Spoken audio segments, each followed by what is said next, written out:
31절에서 34절까지입니다.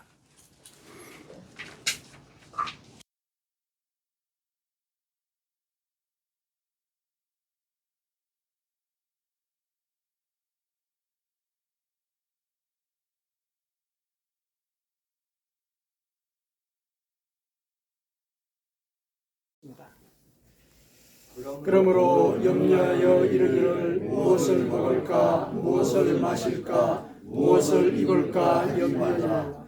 이는 다 이방인들이 구하는 것이라.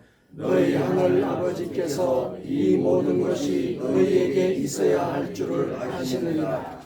그런즉 너희는 먼저 그의 나라와 그의 의를 구하라. 그리하면 이 모든 것을 너희에게 더하시리라. 그러므로 내일 일을 위하여 염려하지 말라. 내일 일은 내일이 염려할 것이요 한날의 괴로움은 그날로 족하니라. 아멘. 태초에 하나님께서 천지를 창조하시고 사람을 만드셨습니다. 그리고 하나님께서 그 사람을 이끌어 에덴 동산에 두어 그것을 경작하며 지키게 하시고 여호와 하나님이 그 사람에게 명하여 이르시되 동산 각종 나무의 열매는 네가 임의로 먹되 선악을 알게 하는 나무의 열매는 먹지 말라. 네가 먹는 날에는 반드시 죽으리라. 이렇게 이제 말씀을 하셨습니다.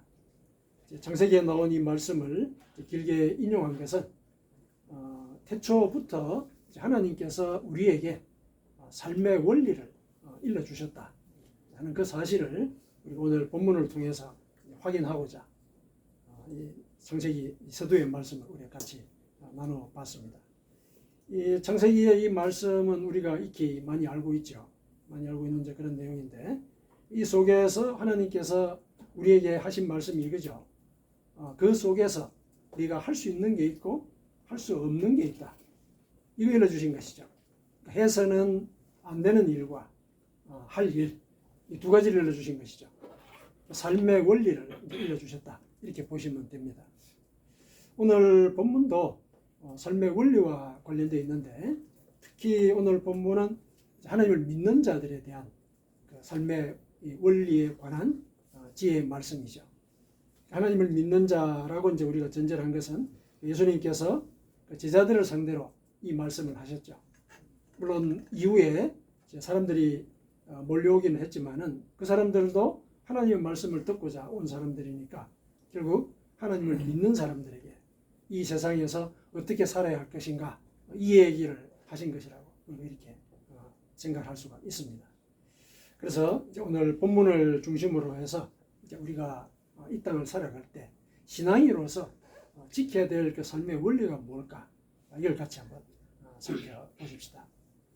자, 제일 먼저 31절에 먼저 하지 말라라는 말씀부터 하시죠. 먼저 하지 말라. 그러므로 염려하여 이르기를 무엇을 먹을까, 무엇을 마실까, 무엇을 입을까 하지 말라. 이렇게 이제 얘기를 하고 계십니다. 먼저 너희가 나를 믿는다면은 너희들의 그 생존의 문제, 그것 때문에 염려해서는 안 된다. 이렇게 얘기를 합니다. 근데 참 이제 이 말씀을 듣고 이제 표면적으로만 이해를 하면은 좀 시험을 받을 수가 있죠. 우리가 참 생업을 위해서 얼마나 애를 씁니까? 땀을 흘리고 노력하고 애를 쓰죠. 우리가 지혜를 발휘한다라고 얘기했을 때 그 지혜의 목적은 사실은 어쩌면은 그 생업과 연관이 된 경우가 참 많죠. 그랬을 때 이런 것을 염려하지 말라. 이 말씀은 뭘까? 현실하고 너무 다르다. 이런 이제 생각을 하기가 쉽죠. 그런데 이제 그걸 예수님께서 모르시고 그런 말씀을 하신 건 아니죠. 여기서 우리가 그 뜻을 알기 위해서는 이 말씀 속에 그 암시가 이제 들어있는 걸 파악을 해야 되거든요. 여기서 예수님께서 말씀하실 때 염려하여 이르기를 했을 때 염려라는 말이 있죠. 이게 그냥 우리가 사전적으로 이해하듯이 그냥 걱정한다. 이제 그런 개념의 염려가 아닙니다. 원어를 보니까 이게 염려라는 말이 찢어지다 이런 뜻이에요. 찢어지다. 분열되다 이런 뜻이에요. 마음이 분열이 되는 거예요. 마음이 찢어지는 거예요. 그러니까 무엇을 먹을까, 무엇을 마실까, 무엇을 입을까 이 문제를 가지고 마음이 찢어지도록 염려한다는 거죠. 마음이 찢어지도록. 그러니까 너무 과도하게 불안해하는 그런 상황을 얘기를 합니다. 그러니까 예수님께서 이 생존의 문제와 관련되어서 하신 이 말씀은 이 생존의 문제와 관련되어서 너의 영혼 자체가 이 생존의 문제에 결부되도록 그렇게 과도하게 불안해하지 말라. 이런 뜻으로 하신 말씀입니다. 그러니까 실제로 생존을 위해서 우리는 노력을 해야 되는 것이죠. 노력해야 됩니다. 그러나 이제 마음가짐이 어떻게 되느냐 이 얘기를 하고 계시는 것이죠. 실제로 에덴 동산에서 하나님께서 사람을 그 속에 살게 하시면서 일을 하라 그러셨거든요. 아까 제가 조금 전에 읽어주신 그 말씀 속에 이렇게 돼 있죠. 그들을 에덴 동산에 두어 그것을 경작하며 지키게 하시고. 에덴 동산에서 아무 일도 안 한 게 아니에요. 일을 한 거예요. 노동을 한 것이죠. 하루하루 살아가는 데 있어서 이 건강한 노동, 이 하나님께서 우리에게 명령을 하신 것이죠. 그러니까 그거는 오늘날 우리로 치면은 생업을 위한 활동을 얘기하고 계시는 것이죠. 그거 하라는 얘기예요. 열심히 하라. 그러나 그 활동이 너의 그 온 영혼을 이렇게 옥죄어서 과도하게 불안하게 만드는 그런 상태가 되어서는 안 된다. 그 얘기를 하신 것이죠. 그렇게 이제 말씀을 하시면서 그러면은 이제 어떤 근거로 이렇게 말씀하셨을까? 그 우리가 따져보게 될 것인데 32절에 이제 그 얘기를 하고 계시죠. 이는 다 이방인들이 구하는 것이다. 그러니까 이렇게 영혼을 이렇게 매여가지고 영혼 자체를 바쳐서 매달려서 이 생존의 문제를 해결하려고 하는 것은 하나님을 믿지 않는 사람들이 하는 것이다.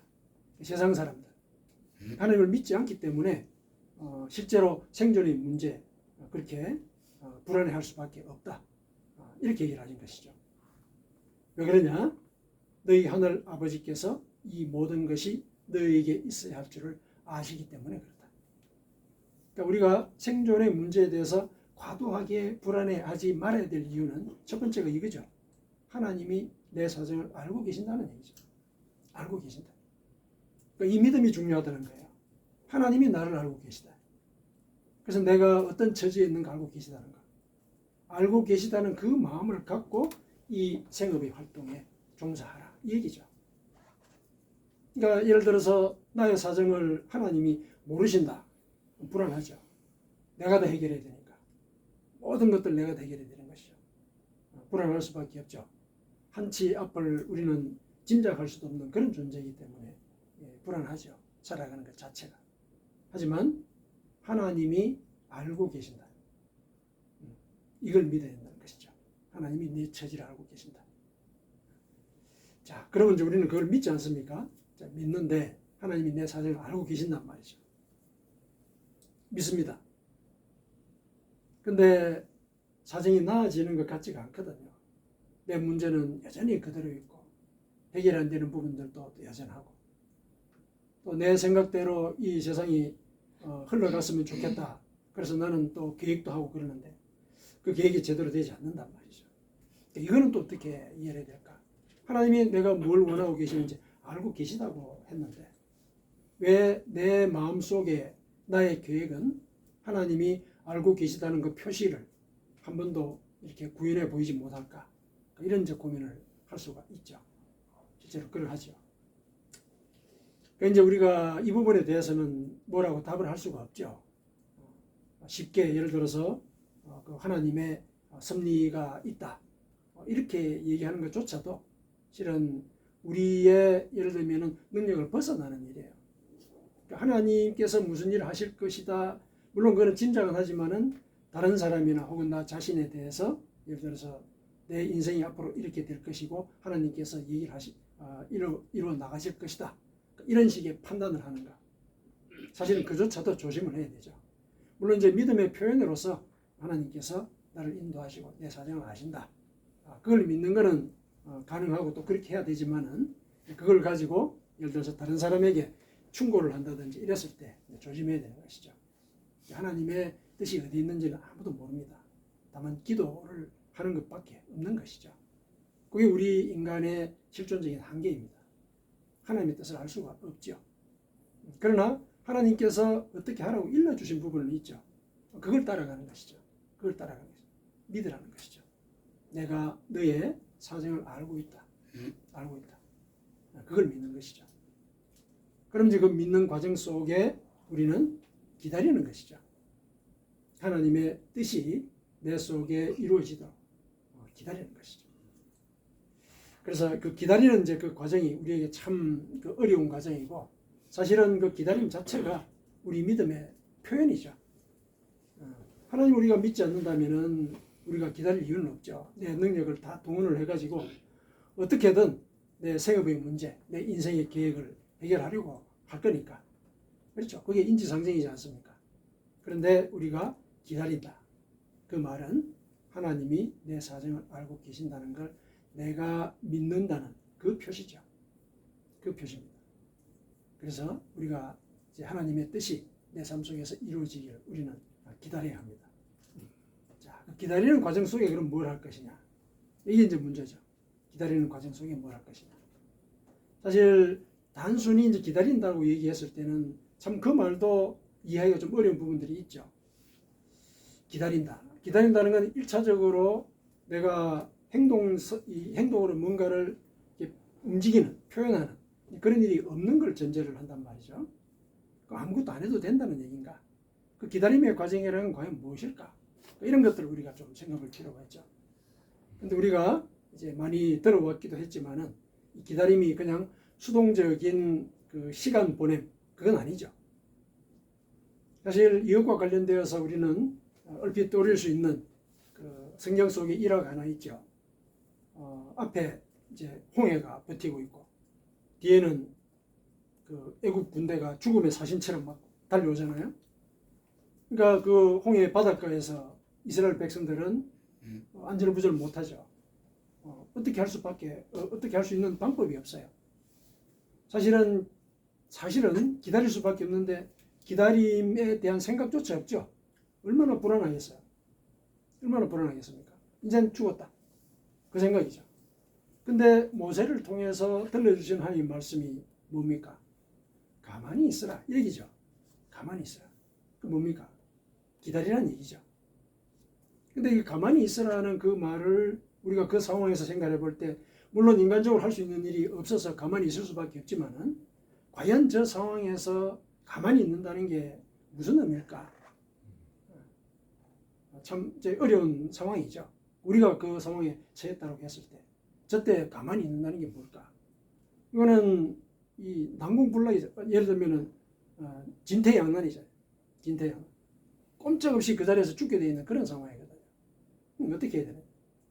그런데 하나님은 가만히 있으라 그러죠. 근데 그때 상황이 어땠는가를 보면은 가만히 있으라는 그 말씀의 뜻을 우리가 추정을 할 수가 있습니다. 그때 백성들이 불안에 떨었죠. 그래서 모세를 막 원망했습니다. 애굽에 무덤이 없어가지고 우리를 여기까지 끌어내가지고 여기서 죽이려 하느냐. 원망한 거죠. 원망하고. 아마 그 분위기가 더 험악해졌다면 돌을 들어서 모세를 치려고 했을 수도 있을 거예요. 굉장히 험악한 그런 순간이 이제 벌어졌죠. 그 상황에 하나님이 가만히 있으라 그러신 거예요. 소란을 벌이지 말라는 얘기예요. 과도하게 불안해하지 말라는 얘기죠. 오늘 본문과 통하는 말씀이에요. 과도하게 불안해하지 말라. 내가 너희를 위해서 일할 것이다. 내가 너 사정을 알고 있다는 거죠. 그 가만히 있으라는 그 말씀 속에 그 말이 들어있는 거죠. 과도하게 불안하지 말라. 왜냐? 네 처지를 내가 알고 있다. 네가 진퇴양난인 건 내가 보고 있다. 그러니까 전혀 인간으로서는 상상할 수 없는 일이 벌어지지 않았습니까? 상상할 수 없는 일이. 바다가 갈라질 거라고 누가 상상했겠습니까? 아무도 상상 못하는 것이죠. 하나님의 계획과 하나님의 뜻에 따라서 그 일이 이루어진 것이거든요. 이건 우리가 상상할 수 없는 일이니까 우리가 뭔가 조치할 수 있는 일도 아니죠. 그리고 기다린다고 얘기했을 때 사실 기다림은 뭔가 목표가 있어야 되는데 뭘 목표로 삼겠습니까? 그 순간에 아무것도 할 수가 없죠. 아무것도 할 수가 없거든요. 그런 순간이 하나님이 일하실 때거든요. 그러니까 우리는 하나님이 일하실 것이라는 말조차도 사실 할 수가 없는 거예요. 절대적으로. 그저 하나님이 내 사정을 알고 계신다. 이 믿음을 갖고 하나님이 일하시길 내가 그냥 기다리는 거예요. 내가 기다리는 거예요. 그 일을 해야 되는 것이죠. 자, 그러면 이제 기다림을 우리가 이제 수동적인 기다림만은 아니다. 내 마음의 가짐의 문제다. 마음가짐의 문제다. 이런 거는 이제 일단 우리가 정리를 할 수가 있겠습니다. 그랬을 때 마음가짐만 갖고 또 기다리면 되느냐? 꼭 그런 건 아니죠. 해야 될 일, 마음가짐을 그렇게 갖되 해야 될 일을 예수님께서 일러주셨죠. 33절에. 하나님의 뜻이 이루어지려고 그렇게 하나님도 준비하고 계실 때 너희들이 뭘 해야 되느냐? 뭘 해야 되느냐? 먼저 그의 나라와 그의 의를 구해라. 그리하면 이 모든 것을 너희에게 더하시리라. 그 위에 하나님을 믿지 않는 사람들이 과도하게 불안해할 만한 그런 문제들, 그 홍해 앞에서 겪었던 그 진퇴양난의 그 이 위기, 거기에 대해서 내가 온전한 해결책을 너희들에게 주겠다. 그 얘기가 그대로 실려 있는 것이죠. 그대로 실려 있습니다. 그러면은 그의 나라와 그의 의를 구하는 게 뭘까? 이거 알아봐야 되겠죠. 그분의 나라와 그분의 의를 구하라. 뭘 해야 될까? 이거 이제 우리가 고민을 할 필요가 있습니다. 이게 이제 태초에 예를 들어서 하나님께서 에덴 동산의 인간들에게 할 일과 하지 말아야 될 일, 이렇게 삶의 원리를 정해주셨듯이 예수님도 똑같이 할 일과 하지 말아야 될 일 일러주셨단 말이죠.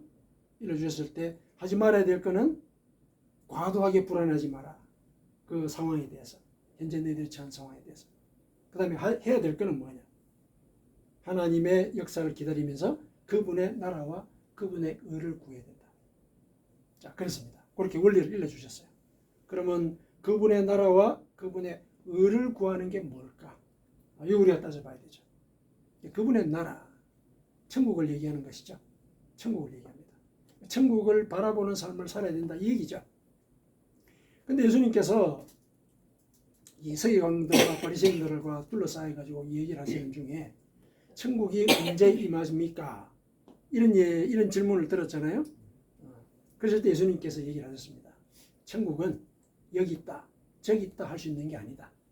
그러니까 이 땅에 당신들이 생각하던 그런 방식으로 예를 들어서 뭐 다윗 왕국이 재현돼 가지고 꿈이 이루어진다든지 이런 방식으로 천국이 실현되는 건 아니다. 아니다. 천국은 네 안에 있다. 이 얘기를 하셨거든요. 네 안에 있다. 그러니까 내 안에 있다라는 그 말씀에 대해서는 뭐 여러 가지 해석들이 있어요. 그러나 그냥 들리는 대로 그 상황에서 그 말씀을 표면적으로 그대로 받아들이자면 마음 안에 있다는 얘기예요. 내 마음 안에. 천국이 내 마음 안에 있다. 여기저기 있다 이렇게 얘기해도 그거는 천국이 아니다. 물리적인 그런 형태 그건 아니다. 물론 우리가 죽고 난 뒤에 우리가 가게 될 곳으로서 그 공간으로서 존재는 합니다. 존재하지만은 이 지상에서 그 너희들이 바라는 그 상황이 물리적으로 구현이 될 거라고 생각하지 마라. 그 천국은 마음속에 있다. 그러니까 마음으로 너는 천국을 그리워해야 된다. 천국을 기다려야 된다. 그 얘기죠. 천국을 기다린다. 그러면 천국을 기다린다고 얘기했을 때 그러면 내가 어떻게 천국에 갈 수 있을까? 이거 생각하라는 얘기죠. 내가 어떻게 천국에 갈 수 있을까? 그러면 이제 그것에 대한 예를 들면 하나의 실천 지침은 오늘 본문과 관련해서 그 지침을 찾아볼 필요가 있겠죠. 본문과 관련된 얘기니까. 오늘 본문은 예수님께서 산상수훈으로 들려주신 말씀이 일부지 않습니까? 산상수훈에서 천국을 언급하지 않았습니까? 예수님께서. 천국에 갈 수 있는 조건을 얘기했어요. 산상수훈의 제일 서두에 뭐라고 얘기했습니까? 심령이 가난한 자는 복이 있나니 천국이 저희 것입니다. 이렇게 얘기를 했죠. 그러니까 우리가 천국을 그의 나라를 구한다라고 얘기했을 때 그의 나라가 내 마음속에 있다라고 한다면은 그거는 결국은 내 마음을 가난하게 하는 일, 이것과 연결이 되는 거예요. 내 마음을 가난하게 하는 것. 내 육체의 소욕을 내려놓는 것이죠. 내 육체의 소욕. 그러니까 내 육체의 소욕이라는 게 결국은 무엇을 먹을까, 무엇을 마실까, 무엇을 입을까, 이것과 연결이 되는 거죠. 간단하게 얘기하면 그런 것이죠. 하나님이 없다면 우리는 여기에 매달려 살거든요. 이거는 육신이 요구하는 거잖아요. 여기 매달려 산단 말이죠. 그러나 천국을 구하는 자는 그런 욕심을 내려놓으라는 얘기죠. 그런 욕심을 내려놓으라. 이걸 통해서 예를 들어서 내가 이 땅에서 안전하게 살고 이 자체가 나의 신이 되는 이 땅에서의 조건이 내 삶의 목표가 되고 목적이 되고 신이 되는 그런 상황, 그런 마음 상태, 그거 내려놓으라는 얘기죠. 그게 마음이 가난해진다는 것이고, 그랬을 때 천국에 들어갈 수 있다는 거죠. 그래서 천국에 들어갈 수 있다는 거죠. 그러니까 하나님의 나라를 구하라라고 얘기했을 때는 그거 유념하라는 얘기죠. 그거 유념해라. 내 마음 가운데 육체의 소욕. 바울 사도가 경고했죠. 이 육체의 소욕은 하나님과 원수가 된다. 이 육체의 소욕을 갖고서는 천국에 못 간다는 얘기예요. 하나님과 원수가 되는데 어떻게 천국에 갈 수가 있겠습니까? 못 들어가는 거죠. 그러니까 이 육체의 소욕과 관련돼서는 로마서에서 그리고 갈라디아서에서 세세하게 일러주고 있죠. 세세하게 일러주고 있습니다. 자기 삶을 돌아보라는 얘기죠. 내가 과연 성령을 따르는지, 육체의 소욕을 따르는지, 이거 고민해라. 그게 하나님의 나라를 구하는 것이다. 또 하나님의 나라와 관련되어서 한 가지 더 말씀하셨죠. 의를 위해서 핍박을 받는 자, 그들에게도 복이 있다. 천국이 저희 것이다. 그렇게 얘기했죠. 그렇다면 이 의는 뭐냐? 마음을 가난하게 하는 것과 관련이 있는 거예요. 내가 육체의 소욕을 내려놓는 것. 그게 인간에게는 의로운 일이에요. 육체의 소욕을 내려놓고 하나님의 의를 쫓아가는 그게 우리가 박해받을 만한 의잖아요. 그렇죠? 물론 이제 그 말씀 자체를 여러 가지로 해석할 수 있지만은 이 전체 맥락에서 볼 때 그 의를 그렇게 연결시킬 수도 있는 거예요. 내 속의 육체의 소욕. 실은 이 육체의 소욕이 나를 영적으로 혼란스럽게 만들고, 또 예를 들면은 하나님과 원수된 일들을 꾸미게 하잖아요. 그렇거든요. 그렇다면은 결국 천국에 갈 길이라고 예수님께서 제시한 바는 내 속의 육체의 소욕을, 육신의 소욕을 내려놔라. 그게 하나님의 나라가 내 속에 임하는 것이고, 그게 하나님의 나라를 구하는 일이다. 구하는 일이다. 그렇게 예수님께서 일러주셨죠. 그 다음에 또 하나 더 구하라 그러셨죠. 그분의 의를 구해라. 그분의 의를 구해라. 여기 그분의 의는 앞서 그 팔복에서 얘기했던 그 의와 크게 다르진 않습니다. 크게 다르진 않는데, 하나님의 입장에서 이 의를 우리가 설명해 볼 필요가 있어요. 왜냐하면 여기는 직접적으로 그분의 의라고 얘기를 했거든요. 그분의 의. 그러니까 하나님의 의는 우리 인간의 의와는 다르죠. 우리 인간의 의는 정의관념이지 않습니까? 정의관념.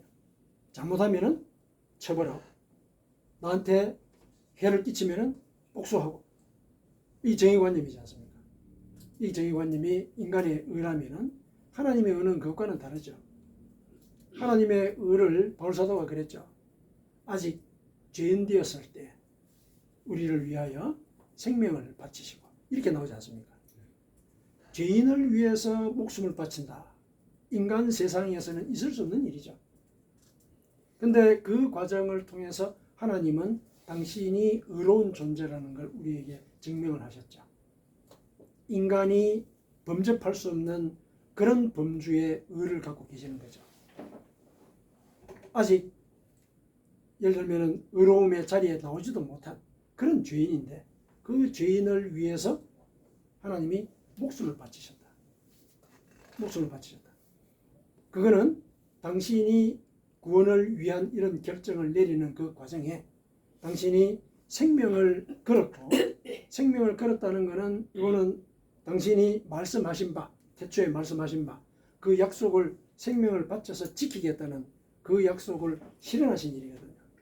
그걸 실현하신 일이에요. 그분 전체를 바치신 일이에요. 그 행위 자체에 그분의 약속과 그분의 존재가 다 실려 있는 거예요. 그래서 그 과정을 통해서 인간이 의롭게 되었으니 그 자체가 하나님의 의로움을 표현하는 것이고, 그 의로움은 인간으로서는 범접할 수가 없는 그런 범주일 것이다. 그런 의를 구하라는 얘기죠. 그런 의를. 그럼 그게 뭘까? 일단 인간으로서는 범접할 수 없는 그런 분야다. 그렇다면 우리가 일반적으로 혹은 상식적으로 생각하는 그런 방식의 예를 들면 사고, 그것과는 반대되는 그 무엇을 우리가 생각할 수밖에 없죠. 예를 들면 이런 것이죠. 예수님께서 일러주신 대로 너희들은 예를 들면 원수가 너희들 앞에 있으면은 이제 보복을 하라. 이게 율법에서 얘기하고 있는 거죠. 율법에서 하는 얘기가 그거죠. 눈에는 눈, 이에는 이. 그게 정의롭게 보복하라 이 얘기잖아. 한마디로 얘기하면은. 물론 그거를 이제 복수를 하라고 부추기는 말씀으로 이해하시면 안 됩니다. 그거는 우리 인간의 이런 그 본성을 하나님께서 알고 계시기 때문에 그런 말씀을 하신 것이죠.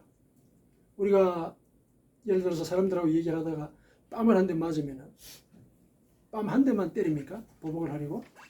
어떻게 해요? 더 심하게 보복을 하죠. 더 심하게 하거든요. 더 심하게 해요. 예를 들어서 눈이 빠졌어요. 여러분. 그럼 그 사람 눈만 빼야 되는데 예를 들어서 정의롭게 보복을 한다면 근데 어떻게 합니까? 그 사람을 죽이려고 하잖아요. 죽이려고 하거든요. 그게 우리 본성이에요. 그러지 말라는 얘기죠. 그런 뜻으로 눈에는 눈, 이에는 이 이렇게 말씀하신 것이거든요. 인간의 정의관념에 대해서도 일러주신 거예요. 그게 인간의 정의관념인데 하나님의 정의관념은 그것과 다른 거죠. 죄인을 위해서 목숨을 바치신 거니까. 그러면 그 의로움을 우리의 그 정의관념에다 적용을 하지 못한 겁니까? 예수님께서 말씀하신 대로 원수를 사랑하고 너를 핍박하는 자를 위해서 기도하라. 인간의 정의관념으로는 있을 수 없는 일입니다. 있을 수 없는 일. 근데 하나님의 의는 바로 그 사항을 얘기하고 있는 거죠. 하나님의 의가. 예수님이 하나님이시니까 그렇게 말씀하신 거예요. 원수를 사랑하고 너를 핍박하는 자를 위해서 기도해라. 그게 하나님의 의다. 그게 바로 내가 이 땅에 와서 율법을 완성하고자 했을 때 그 완성하고자 한 하나님의 뜻이다. 그 뜻이 그러하다는 거죠. 하나님은 그걸 원하신다는 거죠. 그 뜻을 쫓아가는 그게 하나님의 의를 구하는 것이다. 그러면 이제 우리가 해야 될 일이 분명해졌죠. 그 두 가지. 하나님이 내 삶 속에서 임재하여 당신의 뜻을 실현하려고 하는 것을 우리가 기다릴 때 하지 말아야 될 것은 과도하게 불안해하지 말 것. 과도하게 불안하지 말 것. 그리고 해야 될 것은 하나님이 내 사정을 알고 계신다. 그래서 알고 계시기 때문에 그분의 뜻이 이루어지기를 나는 기다려야 된다. 기다리는 중에 나는 뭘 해야 되느냐? 뭘 해야 되느냐? 그분의 나라를 구해야 된다. 내 속에 내가 추구하고자 하는 그런 나만의 예를 들면 욕심, 욕망, 육체의 소욕 이거를 내려놓는 여기에 초점을 맞춰서 우리의 믿음을 만들어 나가야 된다. 그리고 내 삶 속에서 나의 정의관념과 맞지 않더라도 하나님의 뜻이 예를 들면 그 정의관념과 다른 것을 요구한다면 그걸 실행하도록 하라는 얘기죠. 그걸 실행해라. 제일 대표적인 것이 원수를 사랑하고 나를 핍박하는 자를 위해서 기도하는 것. 그 일을 하라는 거죠. 이것도 역시 사실은 우리 육체의 소욕을 죽이는 것과 상관이 있죠. 그렇지 않습니까? 우리 육체의 소욕은 보복하는 거죠. 억울하니까 보복하는 거거든. 그걸 내려놓으라는 얘기죠. 왜? 하나님이 원하시니까.